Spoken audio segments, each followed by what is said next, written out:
ఈ రోజు మన స్టూడియోకి ఒక స్పెషల్ పర్సన్ వచ్చారండి. ఆ ఒక ఎక్స్పీరియన్స్ గెయిన్ చేసి ఒకసారి ఆయన లైఫ్ స్టోరీ వింటే అసలు ఎక్కడ ఏం జరుగుతుందని అసలు గెస్ కూడా చేయలేరు. ఆయన లైఫ్ అప్స్ అండ్ డౌన్స్ మధ్యలో ఇప్పుడు ఆయన టాప్ పొజిషన్ లో ఉన్నారు. నన్ అదర్ దాన్ హిమశంకర్ గారు.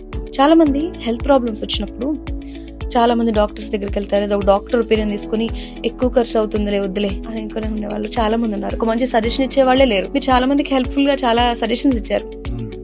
ఈ కాన్సెప్ట్ ఎంచుకోవడానికి కారణం ఏంటి? సో ఈ కాన్సెప్ట్ ఎంచుకోవడానికి మెయిన్ రీజన్ ఏంటంటే మేడం, ఏదైతే మేము వర్క్ చేసిన ఎక్స్పీరియన్స్ లో డాక్టర్ చెప్పినప్పటికీ అర్థం అవ్వక, అలాగే ఎప్పుడైతే వీళ్ళు ఫ్యామిలీ మెంబర్స్ ఒపీనియన్స్ కానీ తెలిసిన వాళ్ళ ఒపీనియన్స్ కి వెళ్తారో అందరూ కన్ఫ్యూజ్ చేస్తారు. సో ఈ కన్ఫ్యూజన్ లో డెసిషన్ మేకింగ్ ఆల్మోస్ట్ లేట్ అవుతుంది. సో ఏది నిజం ఏది అబద్ధం లాస్ట్ 7 years మెడికల్ జర్నీలో చాలా మందిని చూసారు. చిన్న ఎగ్జాంపుల్ చెప్తాను.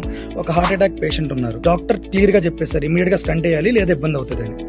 సో స్టంట్ వేయడం అనేది చాలా ఇంపార్టెంట్. అక్కడ హాస్పిటల్ ఏదైతే ఎగ్జిస్టింగ్ హాస్పిటల్ ఉందో బేసిక్ ప్రాణాలను కాపాడుకోవడం కోసం అక్కడ ఎంచుకోవాలి. కానీ వద్దు మనం హైదరాబాద్ తీసుకెళ్దాం, ముంబై తీసుకెళ్దాం, చెన్నై తీసుకెళ్దాం అని ఒక డిసిషన్ మేకింగ్. సో హార్ట్ కి బ్రెయిన్ కి ఎప్పుడు టైం ఉండదండి. అది మంచి హాస్పిటల్ ఇది మంచి హాస్పిటల్ జనరల్ గా ఎక్కువ మంది చేస్తారండి. ఇలా అక్యూట్ సిచ్యువేషన్స్ లో స్పాంటేనియస్ డెసిషన్ అనేది తీసుకోవాలి.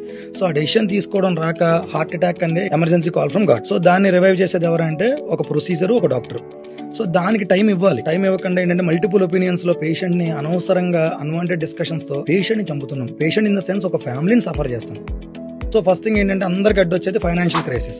ఇప్పుడు తీసుకోవాల్సిన డెసిషన్ అనేది చాలా స్పాంటేనియస్ గా తీసుకోవాలి. సో దానికి ఆరోగ్యశ్రీ అవుతుందా, లేదా ఇన్సూరెన్స్ అవుతుందా, లేదా ఎంప్లాయ్మెంట్ హెల్త్ స్కీమ్ ఉందా, ఏంటి అనేది ఫైండ్ అవుట్ చేసుకుని స్పాంటేనియస్ గా స్పాట్ లో మాట్లాడుకుని. వెల్త్ కాదు మేడం ఇక్కడ హెల్త్ లాస్. ఫ్యామిలీ మెంబర్ లో ఎవరైనా సిక్ అయితే డిస్ట్రక్షన్ స్టార్ట్ అయిపోద్ది. ఆ టైంలో తీసుకోవాల్సిన డెసిషన్ అనేది చాలా ఇంపార్టెంట్.